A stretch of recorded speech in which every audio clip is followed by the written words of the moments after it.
Balake, where is Balake at? My name's Blake. Do you want to go to war, Balake? I'm for real. Ron. Run right here, everyone. Thank you for joining us on this fine Thursday afternoon. Welcome, everyone. Channel favorite, the channel favorite, the man, the myth, the legend, Captain Tommy Scoville. How's it going, Tommy? Excellent. You always give such a nice introduction. I'll tell you what. This makes a guy feel special. Well, people are going, Captain of what? The answer is Captain of the Lifeboat, folks. Jump over and check out Tommy's channel on YouTube called The Lifeboat. It says here the story of how a convicted bank robber and addict came out of prison, a changed man with a dream. This is how Captain Tommy started The Lifeboat. And so what is the deal with Tommy Scoville? The call I got from you the last week just cracked me up. You said somebody just yelled your name out in the middle of a party. I started to wonder the same question, and it's pretty funny because I got 3/4 of my audience came from your audience, which is quite funny because most of the audience finds us because of drug addiction, but we really come to find out that it is the exact same thing. It really is. It's the exact same thing. Addictions are addictions are addictions. And people try to figure out a way to get through life. And some people use drugs, and some people use, join religious organizations, whether they, get to cult status or whether they're but we all look to use something to get through life. And sadly, a lot of those things end up scarring the hell out of us and leaving us, traumatized. And as people start to try to go from that to the next level, right, where when you leave your drug of choice, or you leave the organization, or you leave whatever has been sort of the bane of your existence, how does that healing process take place? And I'm just a convict, right? I'm a guy from prison that read a lot of books about recovery from drugs, but I started to get a lot of Scientologists who started to reach out to me, and to the point where it got a little scary because it's not, you know what I mean? It seemed to me to be so far out of my wheelhouse that the last thing in the world I want to do is be less than helpful, right? It's one thing to try to help somebody, but if I end up, doing damage. So I started to talk to a lot of people, and it's really amazing how the process works.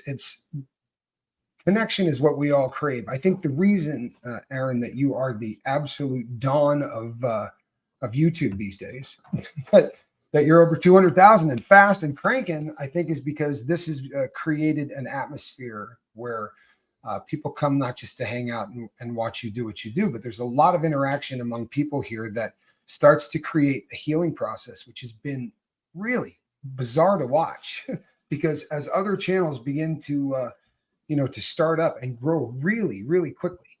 I talked to some people recently that were lamenting the fact that at 7 or 8 months, they had barely cracked 7,000 subscribers. And I tried to explain to them that in the normal world, people will work for 4 years to try to get 1,000 subscribers, but it says a lot about what's going on with SPTV. And I think that it's starting to really center on this healing thing. And I'm no longer as freaked out by it, because when I started to have one-on-one conversations with people, if I just remove the terms, that's the exact same things. It's the same traumas. It's the same feelings of abandonment.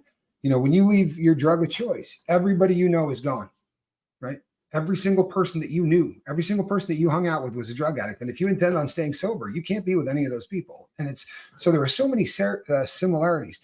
And then while talking to one of the degraded daughters of Dianetics, who has some training, because I do not, in formal training, she made a great comment. Vanessa was talking about the needle and the reference to, you use the needle you stuck in your arm, and we use needles that jumped, but we're all literally trying to get to the same thing, right? Oh, the e-meter needle. When you made that analogy to me earlier, that what you were referring to was lost on me. That's an amazing statement, right there. I want to tell you something. I'm glad you smiled. Scientologists are addicted to a different needle, right? When I said it on the phone, your reaction bummed me out.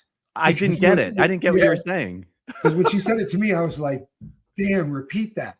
Because honestly, like that's the entire thing in a nutshell. And I think that's what the deal with Tommy Scoville is. Tommy, because a needle jumping isn't what they say in Scientology, but you say an addict is addicted to a needle you put in your arm. A Scientologist is addicted to a needle that floats. That is exactly what she said.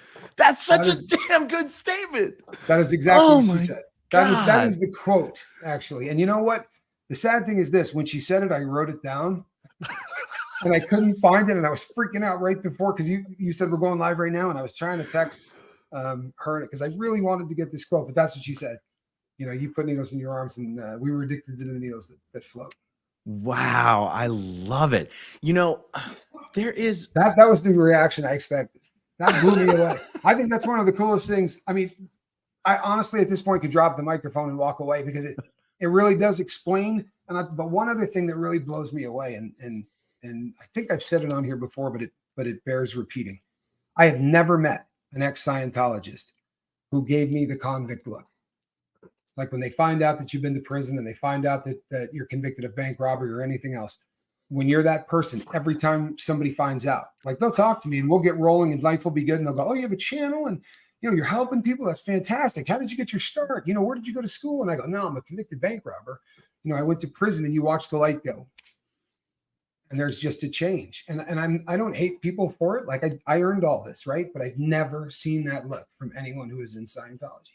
Anyone that ever got out. And, you know, I didn't see it from you and then everybody that night. And after about the fourth time, you start going, this is a pattern. You know what I mean? This is definitely a pattern. And it seems to be very non-judgmental people, which is something that is pretty rare for drug addicts. You know, we get shunned kind of the same way. Interesting observation. There's also an aspect of Scientology where, and there's probably be different perspectives on this based on different experiences, but in many ways, everyone in Scientology is equal. Like I was 15 years old when I was running the Academy of the Philadelphia org. And I did not give a damn whether my student was a dentist, a chiropractor, a doctor, or a rocket scientist. To me, they were my student. Right. And they treated me appropriately and I treated them appropriately with respect. And so I guess that goes both ways. Like a Scientologist, generally speaking, doesn't care what someone's background is, as long as they're a Scientologist. That's all that matters. Right. And I guess there is it egalitarianism? Is that the right word? I don't know, guys. I grew up in a cult. What do I know? but no, I know exactly where you're going with this, and you nailed it. You know, there's a lot of interesting overlaps between the world of Scientology and the world of addiction. And, you know, there's someone who came through the Narconon program that I still owe a phone call to, you know, because of Scientology's dips their toe in that pool with their Narconon program. And Narconon, you know, that's Scientology. By the way, it's not Narco-Anon. That's a different thing. Scientology is Narconon. And Narconon's one of the biggest moneymakers for Scientology. I believe that. And so there's a lot. In fact, the guy that I worked for, Kurt Feshbach, he owned one of the Narconons, Narconon Spring Hill at the time. And it later became the Narconon that's in Clearwater, Florida now. And, you know, his daughter, Corinne, was like the quality control secretary. And so I got to see firsthand, honestly, how horrible these Scientology drug addiction rehab programs are. Like they're just horrible. I mean, Corinne was in charge of quality control. She was in there doing drugs with the students or you know, whatever they call them. Yeah, checks out. And so I've also just happened to dealing with people who are honest to God addicts is if you've never been in that world, there's no way to understand that world. It is a crazy world. It's honestly even I think that field, the field of recovery and rehab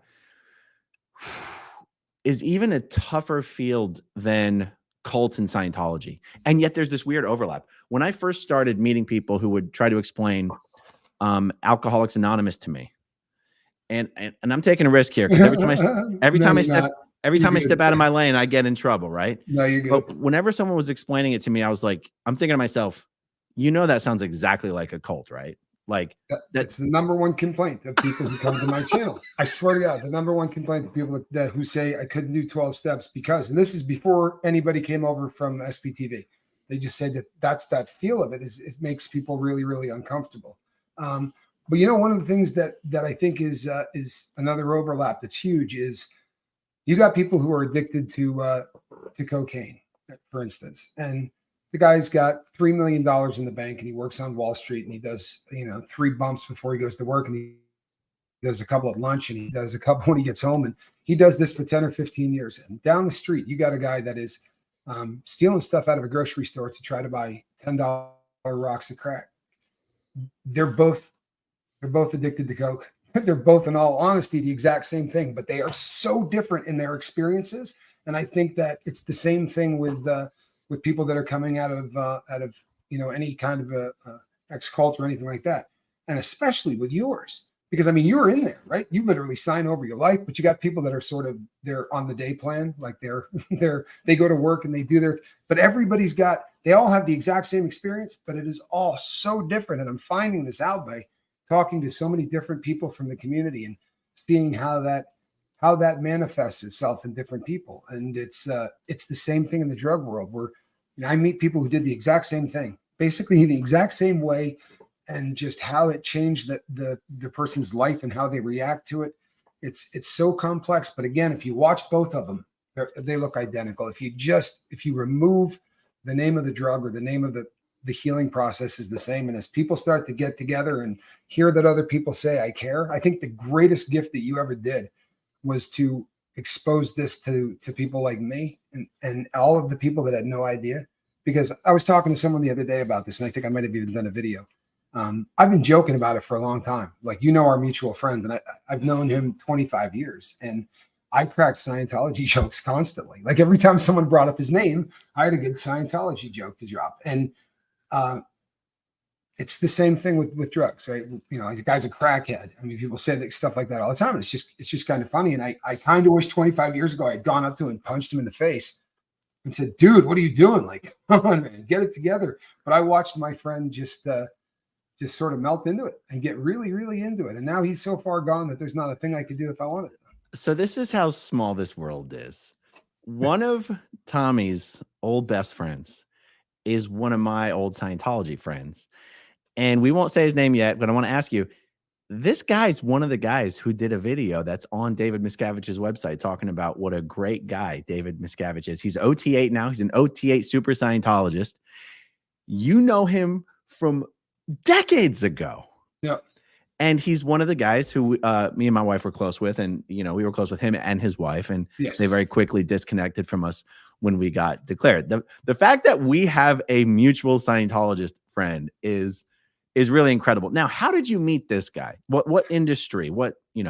So I was, with all due respect to our mutual friend, he was a con man and I was a con man. I mean, that's really what it came down to. Now, he churched that up a lot. He worked within telemarketing, selling certain products or whatever. And he had come across one that had huge money-making potential. And he introduced it to somebody who was a bit of an idiot. And I kind of jumped that person and got directly to him and said, hey, I can make a lot of money selling this. Like, this is what I do. And I explained to him what I did. And there was kind of a synergy there that became instant friends. And we made a lot of money. It was one of those things where, and money came really quick. And he wanted to kind of we were younger and stupider, and he wanted to keep us sort of engaged. So he would fly us out to LA and he would send a limo and we would, go out on the town and really do it right. And everything we did was just so against everything that they believed in. And we didn't really have a handle on that. So drugs would end up left in the car. And he was already a Scientologist, right? Oh, yes. Yes. But at this point, he was at this point, he sat down and had a discussion with me, which was fascinating, where he said why he believed in Scientology. He said, there's no deity. I don't have to worry about, anything that is like where it requires faith. Everything for me, it's right on a machine. You look at this, it's there. That's it. It's all science. There's nothing else. And I thought, boy, would I like to ask him about Zeno. like, boy, would I like to sit down and go, what? Okay, now talk to me about what you said to me. Like, how did this happen? But we worked together through about 3 or 4 business deals. And then finally one day, his wife was not a big fan of me. Like I was really going hard through this entire time. And it was just sort of known that, you know, I was the resident drug addict, but I made, you know, I was really good at what I did. So nobody seemed to care except his wife, who was like, I do not want this man within 5 miles of us. I think she probably in her own mind decided I was SP. That's probably what happened. Yeah, do we want to show his video praising David Miscavige? Or would you rather not? You know, I have no problem with it. I really don't. There's nothing you can say to smut me up. You know what I mean? My entire world is already out there. I'm going to pull it up. I'm going to pull it up. But, you know, it's funny because it's just like the drug thing. It's so easy to watch it. Like, how did what happened to you people happen in plain sight? Yeah. Right. The same way that we can drive by, you know, streets full of people who are on drugs and do nothing. And that's kind of the world we're in. And I think that the big red button is letting everybody start to heal, which is a pretty beautiful thing. Yeah. Let's check out what Mr. EMT Osborne has to say about His Holiness, David Miscavige. Mr. Miscavige's leadership is very transparent. I mean, anybody with any kind of really desire to know is going to see very quickly that he's very active in the rollout and how we impact mankind and how the religion of Scientology works with all the other religious leaders to get the job done. The amount of growth with his leadership is, I can't even, it's like just when I think I might have my head wrapped around how far this is going to go and what the worldwide exposure is going to be, I wake up and find I've sold myself short again. What he's handling and accomplishing and making happen on a daily basis is nothing short of phenomenal. I just, I'm in awe. I just, every time I look at what he's doing and how fast he's moving forward in anything that he sets his mind to do, I just get awe-inspired. It's like, oh my God, look at what's happening here. It gives me something to shoot for in my own life. You know, when I look at the areas of my life that I want to aspire to bigger and greater things with, it's like I can just use him as a model. It's like, it's tireless. He's just tireless. And yet has all the humility and the compassion for everybody around him. It's just something to behold. I got to tell you something, because I called my brother. This is my brother, Johnny Scoville. But I call my brother because my brother's known Emmett as long as I have. What do you? I've seen Emmett talk with the same enthusiasm about soap. Listen, Aaron, huge fan. I've been watching you so long before he found you. I love your content. I just want to say, keep it up. I'm a huge fan. Thank you so much. Thank you. I appreciate it.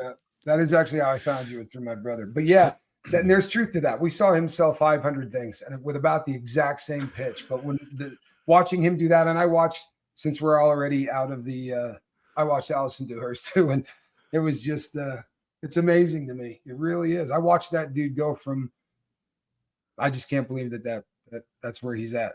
I mean, I think I asked you, I was like, you know, the Emmett that you knew, like, would you ever have guessed that 20, 25 years later, he'd be like an OT8, you know, true believer? And you're like, never in a million years. He talks so often. He talks so trash about how if there was one thing that had to be taken on faith, that he would walk away from anything.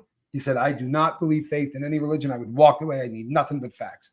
I hope he sees this, gets angry and calls me, because I just want to go, dude, you know, reconcile that conversation we had 6 times, you know, because that is just remarkable to me.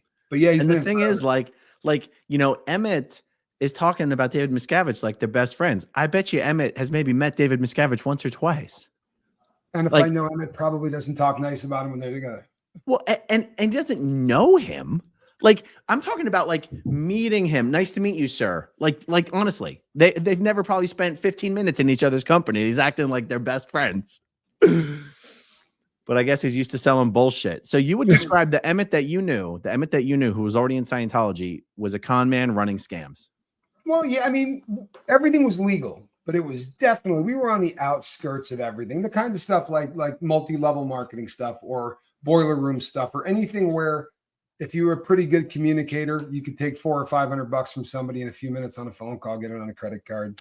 You know, most of the money's yours and you just keep turning and burning. And it's how he made money. It's how I made money. And when we first linked up, it went great. You know, we went through 2 or 3 deals and, you know, honestly, I probably would have worked with the guy forever, but his wife was not a big fan of me. I was Satan as far as she was concerned. Is it safe to say that Scientology at that time didn't exactly cure Emmett of his substance abuse? Well, maybe abuse is the wrong word. Substance use. I believe wholeheartedly that the last time that we were together, we went to the House of Blues and we went hard at the House of Blues. And the following day, I was asked to leave a little early. By his wife? Yes. Well, Emmett asked me, but I don't think he was happy about asking me. But he said, yeah, you know, it's kind of, you know, uncool now. He did the, you know, the old lady's kind of funny. And I said, yeah, you funny too. And I went and got stayed at a hotel for a couple of days. And that was the end. Now, he still worked with me, but it all had to be on the QT. And I honestly believe it was a situation where he probably got told on for, like, she found out he was corresponding with me because one day it was like done. You know, we were doing business, things were good, and then I was never to hear from him ever again. I didn't take the calls. I don't know. Huh. I became persona non grata, and I was doing the same amount of drugs every day. It hadn't changed, you know. But he would get drunk, and then we would talk him into smoking a little weed, and I think he probably told her, and she freaked out. He never did any hard drugs or anything, but you know, I know that he credits Scientology with getting him clean because he was a heroin addict at one time. Mm. So, or that's what he had told me. Did he ever try to get you into Scientology? Sort of. I would say he did definitely. Yeah, he did. I mean, that was how we got to the conversation about, you know, not having to have faith in this and that. Yeah, he brought the cans out and had me hold them and did a big pinch. This was how he was explaining to me that, look, this is it. It's right here, right? There's no God. There's no BS. There's no, you know, any of that stuff. And I just sort of said, you know, I have my own faith. And he was like, yeah, well, that doesn't matter. You can bring your faith with you.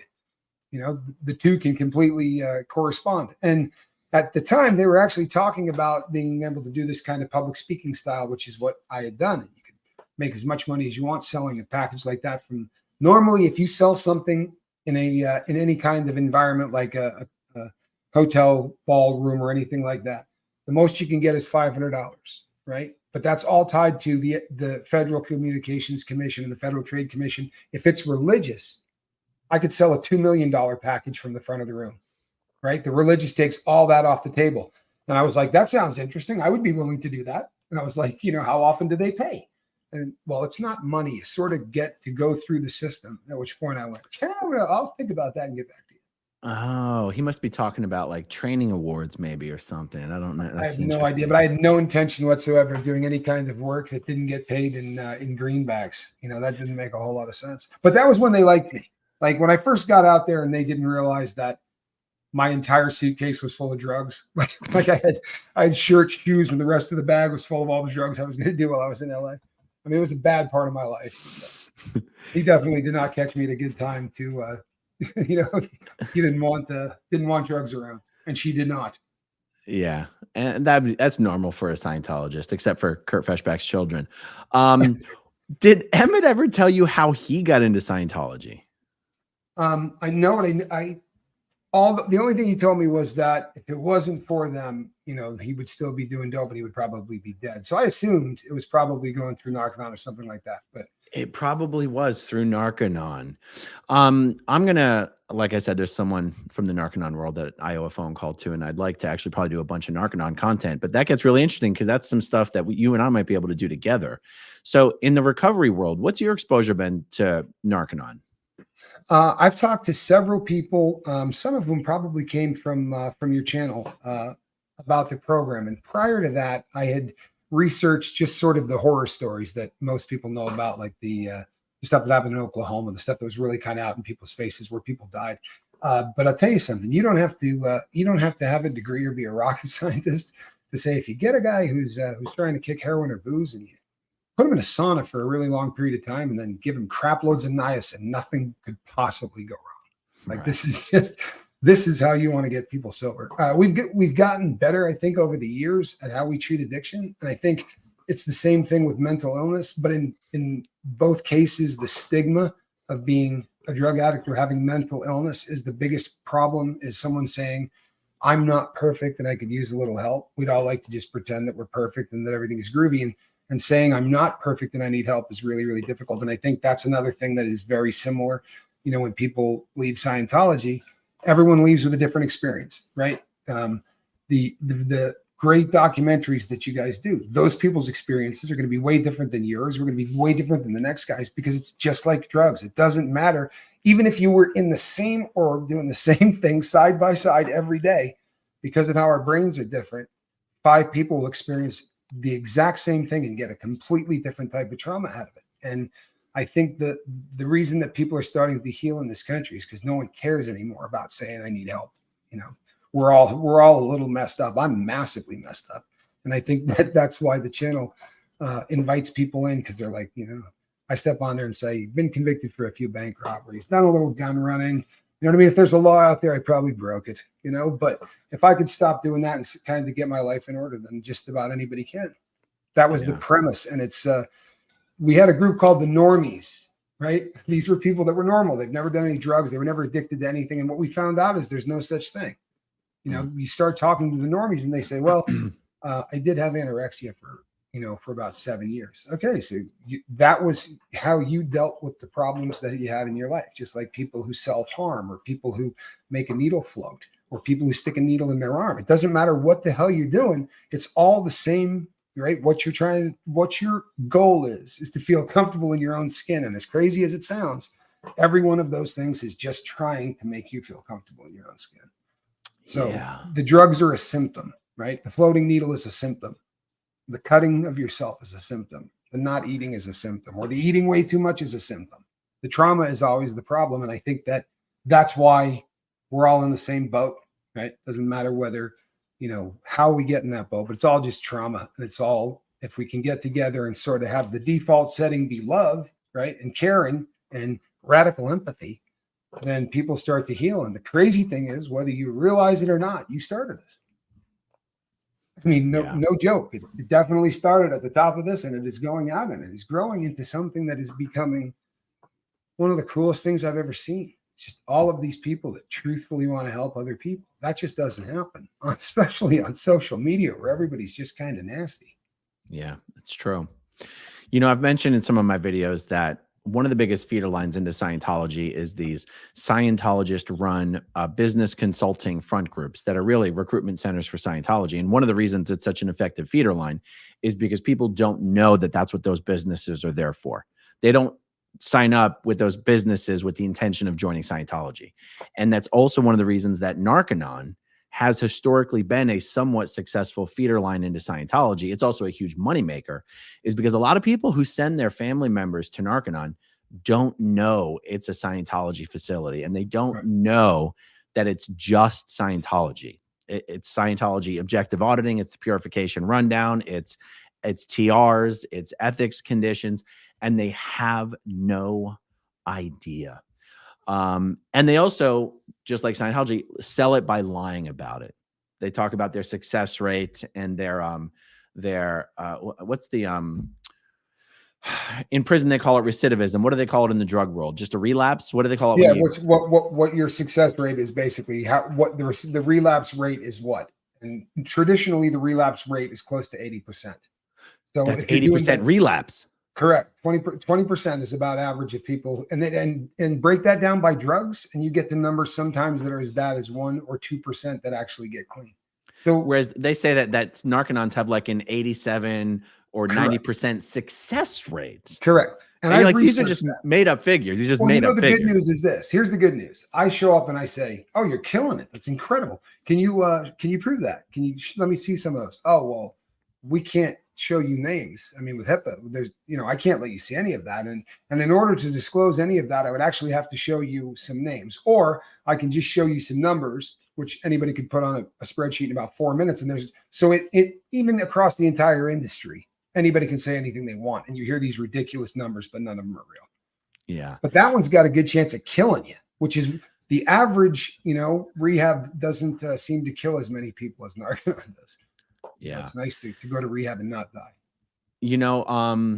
I know people who work in the rehab industry, nothing to do with Narconon. And I gotta say, I've been a little shocked at how the entire industry just seems to be wrought with fraud and abuse and shortcuts and dishonesty. Like, how can anyone possibly hope to regulate an industry such as this? I mean, the stories I hear are disturbing. Absolutely. Absolutely. And they're cash machines. You know what I mean? It is a cash machine because of the amount of people that are coming through. And sadly, I mean, you've nailed it. It's even the places that are really good have become sort of like assembly lines. And I promise you, I can get anybody sober in 30 days, right? If you let them stay in my house, trust and believe they're not going to do drugs for 30 days. But the problem is they don't really care if you relapse when you get back out there, especially if you make it say 60 or 90 days, because you're going to turn around and you're going to come right back in and the insurance company's going to do it again. And if they can get you on the lifetime plan where they tune you up, say every 6 to 9 months, you're worth millions and millions of dollars to those people. Yeah. I'll tell you, it's one of the reasons I haven't done a whole lot of videos about Narconon is because, do they sort of do a bait and switch on people? Yes. Are they trying to cure your drug addiction with Scientology? Yes. But when I started to become more aware of the alternatives that exist in the industry, and when I say alternatives, I mean actual treatment centers or whatever. Right. I go, I'm not sure the alternative is much better, to be honest. So I'm not gonna get on that horse right now. I want to know your opinion on that. I mean, are you familiar with it sounds like you're more or less familiar with the Narconon Yes, program. I am absolutely familiar with the Narconon program. What are your thoughts? First of all, I am a big proponent of I believe that you can sweat a lot of impurities out of your body, and I think that that's a great thing. It does not work for drugs. There are certain drugs that I don't care what anybody says, the way that those drugs get out of your body, whether you sit in the sauna until you are a piece of bacon, it's just simply not how it's going to happen. Most of it gets into parts of bone marrow that, especially with certain drugs, it's going to be there for decades. And there's not much you're going to be able to do other than just sort of let it dissipate over time. But regardless of whether or not you get every single thing out, if I could go like this and throw a switch, it doesn't matter, because that's just the symptom. So when you walk back out the door, you still have the problem, and you're going to find something, right, for the symptom. It's going to be a new symptom. So a lot of people leave and they don't do cocaine ever again. Instead, they end up 600 pounds, because when they feel that feeling and that they're uncomfortable in their own skin, they go and they get something to eat, right? Or they start to smoke, or they do some other habit, which now becomes the new symptom. So kind of the new thought process in all of this is, well, if you can actually learn some coping skills so that when that moment comes on, instead of doing a line or picking up a bottle or eating something, maybe you reach out to somebody, or a whole checklist that you go down through. But that kind of connection where you can call someone and say, hey, it's one of those days. And they don't go, why don't you explain that to me? They just go, yeah, okay, talk to me. And if there's somebody that you feel like they understand you, it's a pretty precious thing. And I think that's why the expat community among Scientologists all hang out, right? Obviously, you guys all stay in contact because that's the world you grew up in, right? So when that all gets separated out, you have to look at that life with a different perspective. I walk out of prison. I mean, it's the exact same thing. I walk out, I'm like, what the hell world is this? Right? I don't speak the same language as anybody. I walk into a grocery store and I look at the deodorants for 45 minutes because my usual choice is blue or gray, right? I'm looking at like 400 things of everything and having people around, seeing colors, right? All of these things. So these are kind of similar experiences. And the more I talk to people who have left Scientology, the more we just giggle and go, holy crap. I mean, we're all basically going through the same thing. And it's nice to see social media doing what social media was, believe it or not, designed to do. Like that's what the genius minds that said, this is going to be so great because we're going to take people from all over the world and show them how similar they are. And this is going to be what unites us and brings peace. And instead we got porn and trolls. But I think that this is a renaissance. I'm curious. So not about your thoughts on whether Narconon is effective, because I'm not sure. I guess here's actually it's as effective as any other. Then that's what I sort of meant to ask. Because first of all, I don't know. It became clear to me when I started to learn more about the rehab industry that effective is a pretty loaded word, because I'm not sure that any of the rehab facilities, non-Scientologist associated rehab facilities that I'm familiar with through people who work at these facilities, I'm not sure these facilities are doing anything better, have better statistics than the placebo effect. Really what it comes down to, in my personal opinion, is you could send somebody to Betty Ford at $2,000 a day, or you can send them to a state facility at $14 a month. What it's going to come down to is, if that person is ready to quit and they hear the right things at the right time, then it's going to start. And I've watched this happen. And you can say all of the right things to the wrong person. It's not going to mean anything. But if you get that person that's ready to go, you don't have to be the world's greatest speaker. You don't have to be anybody, because there's that window of opportunity. And I would imagine when you leave an organization like Scientology, there's a window where you're like, if I don't do this right now, I'm never going to do this. Like, I'm breaking away, and it's now or it's never. That happens to the addict. Sadly, we never jump out. And then we say the same thing again the next day. And then we never jump out, and we keep buying that next shot. And but no, you're right. As far as the rehab community goes, if you go into there are some great rehabs out there. They're few and far between, but even the great ones aren't going to have a success rate much above, long term. 20% success would be great. It'd be fantastic. Realistically, that's just how it goes. Most people do not. But as much as it needs a miracle, and that sounds so depressing, they're a dime a dozen. I see them every friggin' day, right? I see miracles of people getting off dope every single day. But sadly, it's because that's kind of where I hang out in. But in the real world, we're losing 350 people in America every single day to drug overdoses. Number one cause of death in our country. Is that jacked up or what? It is the number one cause of death in America. So, but you're absolutely right. Is Narcan any worse on paper? No. I think that some of the practices they do can be dangerous. I think that the niacin thing is kind of freaky. They have had a few facilities that saw deaths in large numbers of them. One of them, that's right. One of them, a woman who actually worked at that facility has reached out to me. Somebody from this channel, and we've discussed it. And she said, you don't even know the half of it, but it's just like you're saying, it's not going to be a whole lot different. It is absolutely right for that kind of abuse. It's all bureaucracy where they're not getting paid by clients writing checks. They're getting paid by insurance companies and it is absolutely awful. I've been through probably 11 of them in my life. Some of them ridiculously expensive, some of them in prison. And I'm not sure that I got a whole lot more out of one versus the other, except like at Betty Ford, you get massages and hot rocks on your back. I mean, it's a lovely vacation. It really is. I had a good time. Have you been to Betty Ford? I have. I had an employer put me through Betty Ford as this is your last chance. $2,000 a day? It was in that ballpark, I think. But they were paying for it. So, and I was sending in Suave shampoo bottles full of drugs. Like it didn't matter what they did to me at that point in my life, because it hadn't happened yet. And when it happened, it happened. I think one of the things that makes Narconon particularly dangerous is their refusal to let anybody be on any sort of psychiatric medications. Hello. And also the fact that it's a cold turkey program. And so people were dying on the withdrawal process. And it actually created a business opportunity for some of these rich Scientologists that own Narconons, because then what they did, this is what Kurt Feshbeck did. He opened up a medical detox facility that was a distinct, legally separate entity from the Narconon, so that if somebody was going to come to the Narconon, but they were hooked on something they couldn't quit cold turkey, they would just put them into the medical detox for, again, $1,000, $2,000, maybe $1,000 a day. Right. Be there for maybe a week until they came off whatever, and then they would go right over to the Narconon. It made the Narconon a safer alternative, and it was also an additional source of revenue. So it was kind of win-win. Win-win, yeah.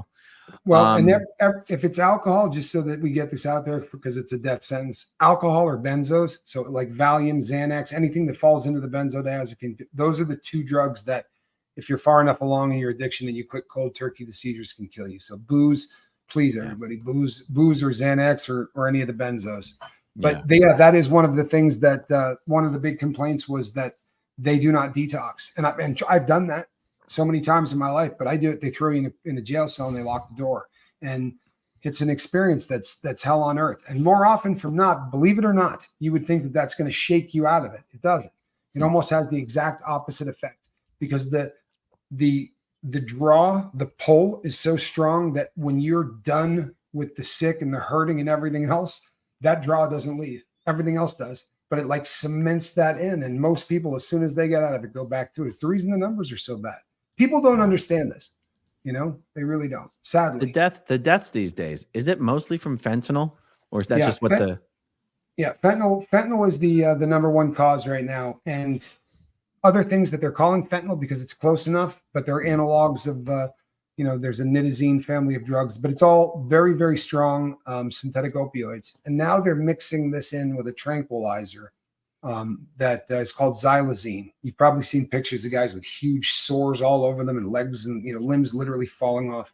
Very bad in a place called Kensington, which is in Pennsylvania.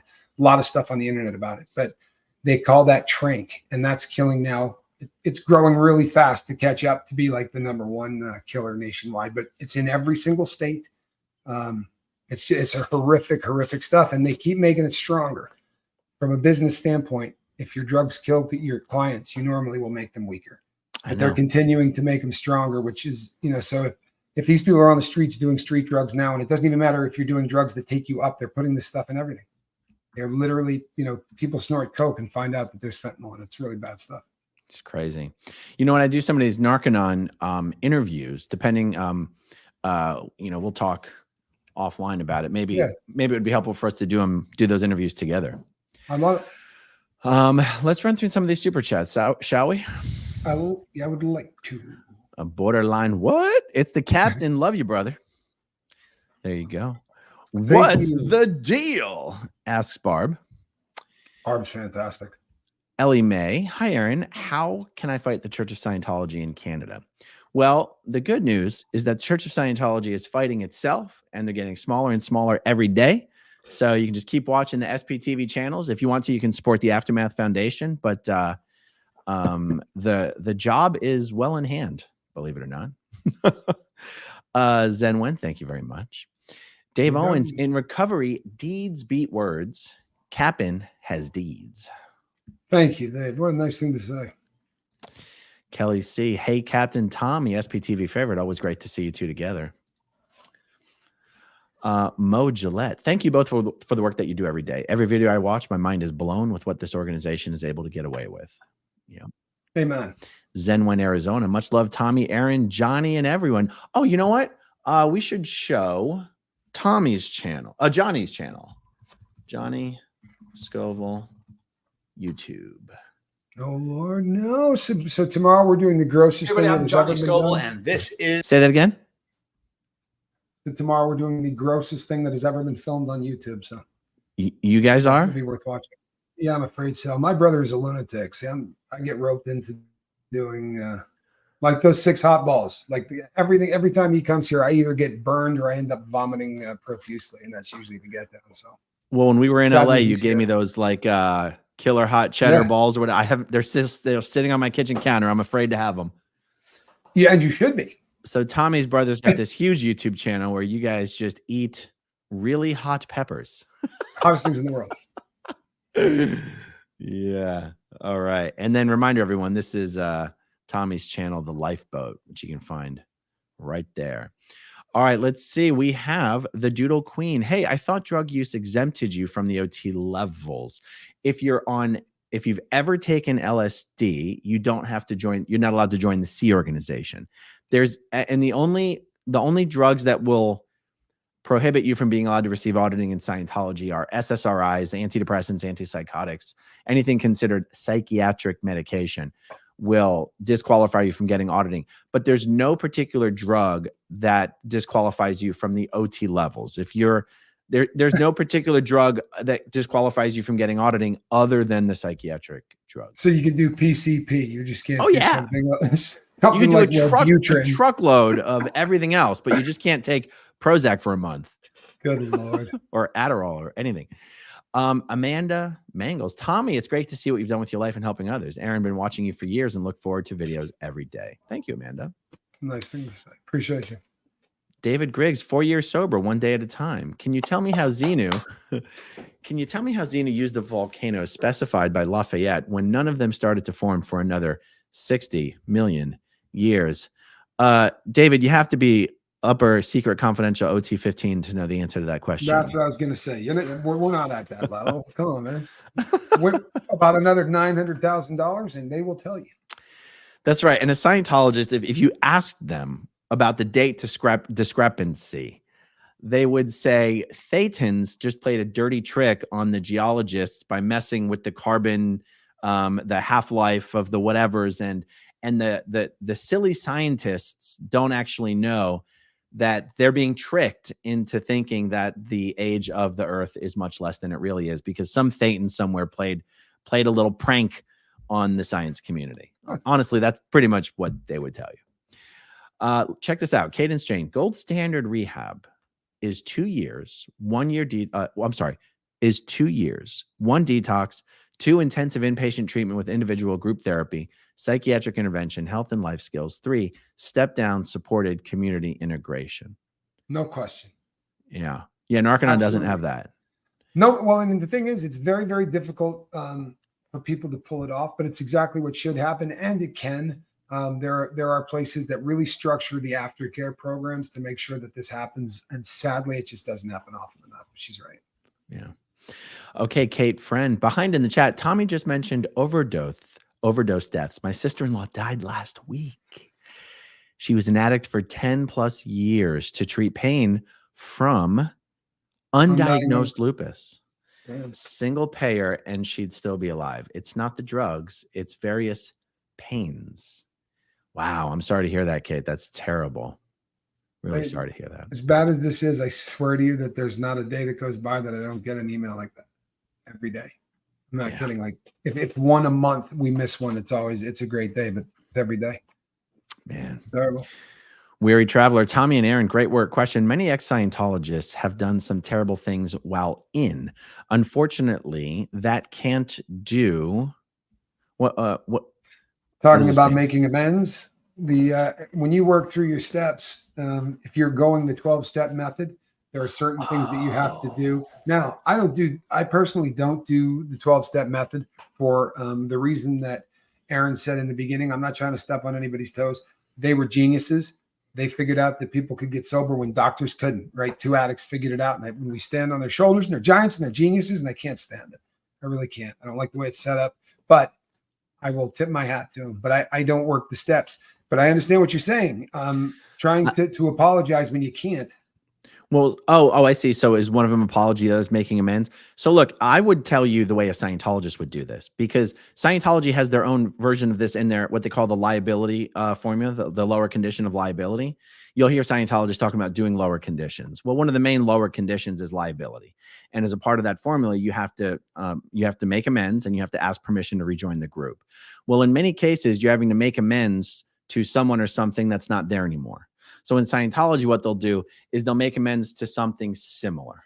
So like, let's say if your destructive act that you're making amends for is that you didn't provide help to someone in a particular situation, then maybe to make amends, you would either provide help to someone else who's in a similar situation to that, or you would donate money to a cause that would provide help to the type of person you failed to help. Just giving you examples. Right. I'm sure that comes up in many situations that have nothing to do with Scientology. I do a crap load of shows on this. This was one of my other problems with AA. I knew a friend who went to make amends and told someone, "Hey, I'm sorry. You know what I mean? I tried to sleep with your wife at a party. I know it was awful, and I made a pass at her, and it was just horrible. And I guess it wasn't a big deal. And the wife didn't tell the husband because it was his best friend. She just sort of rebuffed him, but that literally caused a divorce. He fought so bad with his wife over that. It's like, you know what, man? If what you're going to start telling people, deal with your own stuff. Get really, really solid with where you are, then go start messing with other people. Right? I've done a couple of shows on this. I think it's dangerous. Right? Don't screw up other lives to make yours good. Yeah. Yep. Spirited Dragonfly, Montana. I heard in your live you were born here. Yeah, I was born in Missoula. I live in Montana. Great state to be born in. Keep up the good fight. Yeah. Born in Missoula. Montana's high on the list of places I would likely move to if I left Florida. And, the years just keep getting hotter and hotter and hotter for longer. And every year I go, why the hell do we still live here? I can't remember. Oh yeah. The kids, I currently blame the kids and the kids' lives and the kids not wanting to take the kids away from their friends for why we still live here. Okay. Ben Turner just wanted to say hi, Aaron, you beast, and hi to Tommy. Well, thank you, Ben. Thank you, Ben. very much. Momo, Tommy, have you helped women who've gotten pulled into trafficking through their addiction? Any recommendations on how to help someone in this situation? I have dealt with a lot of people, both men and women, who have sold their body to get drugs. As far as ending up in the actual trade, people who sort of, I always consider the trade people that kind of get brought into it very often from other countries against their will. But sex trafficking, where they're going out and walking the streets, I've seen guys and girls every single day. And what you have to do first, obviously, that's something that really damages the soul. But before you can start to work on something like that, you got to get the chemicals out of the people's lives, because there's no chance you're going to make any headway while you're still having to stick a needle in your arm. And that's kind of the saddest part of all of this, is that in order to treat the real problem, we got to get rid of the symptom. And so often people die before we can ever get past the symptom. There you go. Move over. MLE Angels 69. Tommy should do a chat with you and Reese. I wonder what her perspective would be on Narconon, being an ex-Scientologist and a former addict. Love to you both. You know, that's something I've never spoken with Reese about, honestly, because I don't, it's uncomfortable for me to talk with someone else about their history unless it's something they want to talk about. But I think a chat with you and Reese, or me, you and Reese, would be amazing on that. That's right. Because I think Reese did get sent to a Narconon at least once. And I wonder if she went to any other facilities. We got to do a chat with Reese on this topic. Okay. Love it. Yeah. All right, everyone. Well, that's all we got on this. I got a couple more videos I'm probably going to do today. You got anything else coming later today? I'm hoping that today I can take off, because tomorrow is going to be off. All right. Once again, reminder, everyone, you can check out Tommy's channel, The Life Boat. He does some really awesome stuff over there. All right, let's chat soon, man. I promise you. Thanks for hanging out with us, you guys. Thanks to everyone who watches until the very end, and we'll talk to you soon. Okay, if you want to see my rock and roll songs, click right on this guitar. And if you want to see a different one of my videos,